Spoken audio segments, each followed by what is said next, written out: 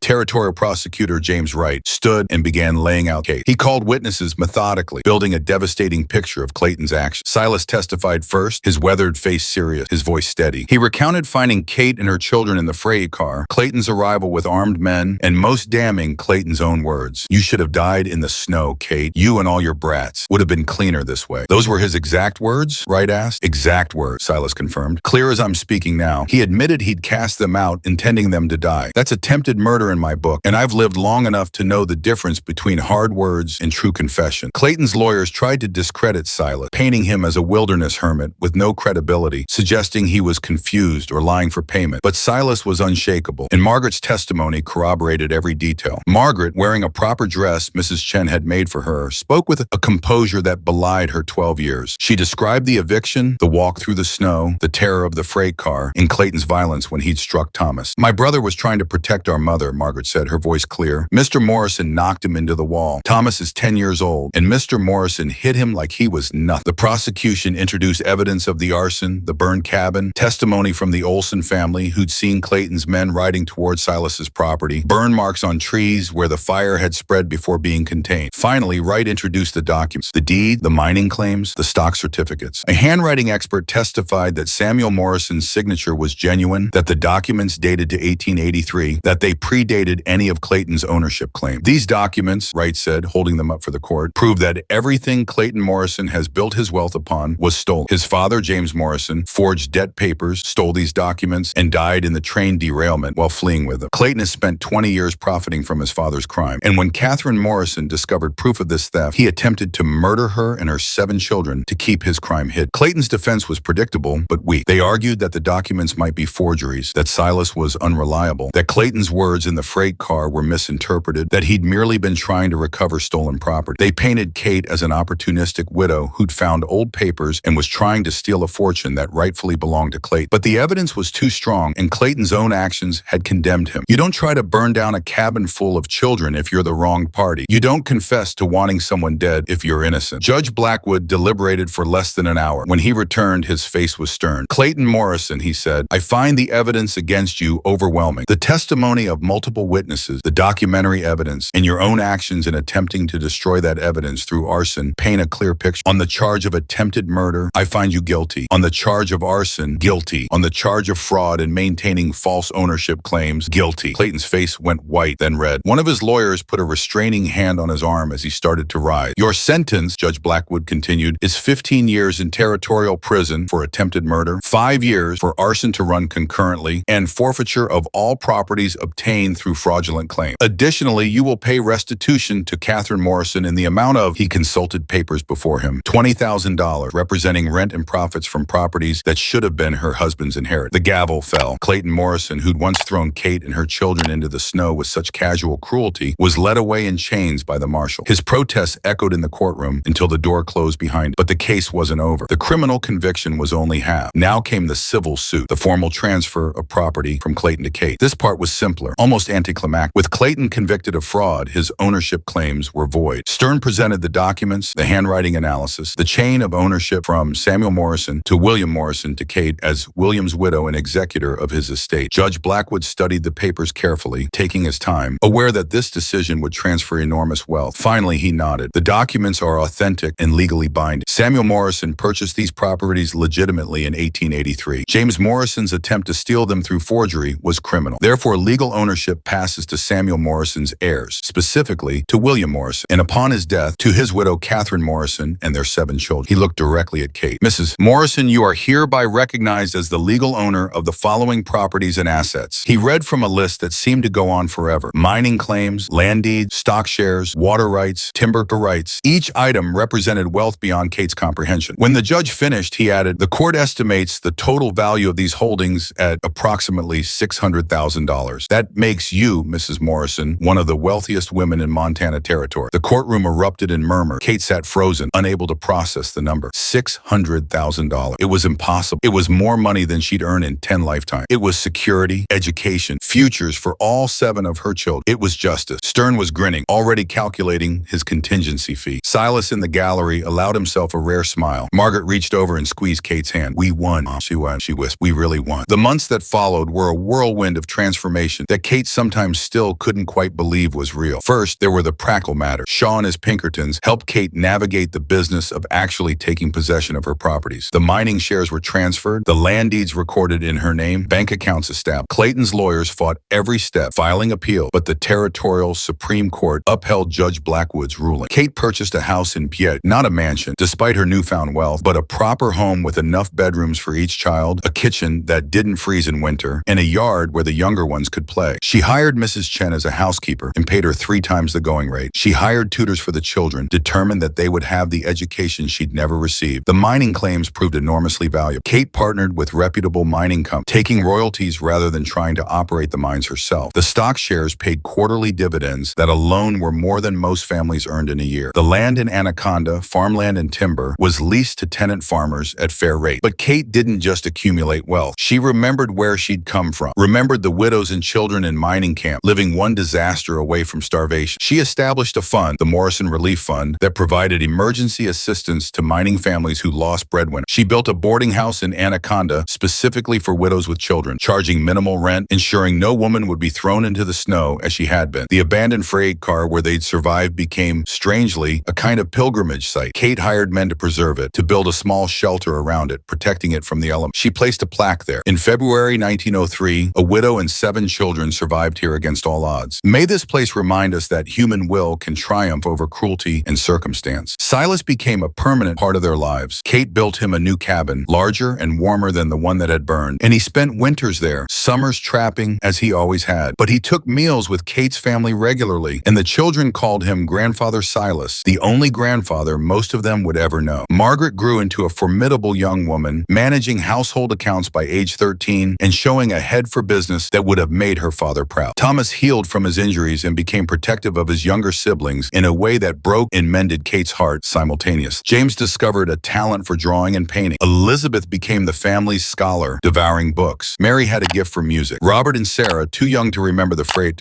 bar, grew up in warmth and security, their childhood unmarred by the trauma their older siblings had endured. Daniel Shaw remained Kate's advisor and friend. The Pinkertons continued to provide security for the first year, until the legal battles were definitively won and the threats had ended. Shaw himself left the agency to become Kate's business manager, helping her navigate investments and property management with scrupulous honesty. Clayton Morrison served 8 years of his 15-year sentence before dying in prison of pneumonia, the same disease disease that had nearly killed baby Sarah. Kate felt no satisfaction at the news, only a weary relief that he was finally, truly gone. On a cold February morning in 1908, 5 years after that desperate night in the freight car, Kate stood on the hill overlooking Butte with Margaret beside her. Margaret was 17 now, preparing to attend college in the fall, the first woman in the Morrison family to do so. "Do you ever think about that night?" Margaret asked. "In the freight car, when we thought we might die?" "Every day," Kate admitted. "I think about how close we came, how easily it could have gone differently if we hadn't found the freight car, if we hadn't found the strongbox, if Silas hadn't helped us, if any single thing had gone wrong. But it didn't," Margaret said. "Things went right, not easily, not without fighting, but they went right because you made them go right." Kate looked at her daughter, this young woman who'd grown from a terrified 12-year-old to someone strong and capable and bright with potential. She thought about her other 6 children, all thriving, all safe, all with futures that shone with possibility. She thought about William, buried under tons of rock in the Parrot Mine, never knowing that his death would lead to this, that his widow would uncover his stolen legacy, would fight for it, would win it, would use it to build something good. "Your father would be proud," Kate said softly, "of you, of all of what we built from ash. He'd be proud of you," Margaret corrected. "You're the one who refused to die in the snow. You're the one who broke open the strongbox. You're the one who rode to Butte alone. You're the one who fought Clayton and won." Kate smiled. "We fought him, all of us together. You held the family together while I rode. Thomas and James were brave. Silas risked everything. We won because we refused to let cruelty triumph, because we refused to accept injustice." They stood together in silence, mother and daughter, looking out over the city that had become their home. In the distance, Kate could see the head frames of mines where men still worked dangerous jobs, where widows were still being created daily. She couldn't save them all, but she could help. She could use her wealth, her influence, her hard-won position to make things better. The freight car had been her prison and her salvation. The strongbox had been Clayton's doom and her family's future. And the journey from that frozen metal tomb to this hillside had transformed her from a desperate widow into someone with power, with purpose, with the means to ensure that no other woman with 7 children would be thrown into the snow without recourse. "Come on," Kate said, turning away from the view. "Mrs. Chen is making that stew you love, and your brothers and sisters are waiting. Let's go home." They walked down the hill together, toward the house full of warmth and children and life. Behind them, the winter sun broke through the clouds, painting the snow-covered landscape in gold. Kate Morrison had survived. More than survived, she had thrived. And in thriving, she had transformed not just her own family's fate, but had planted seeds of change that would grow for generations. The freight car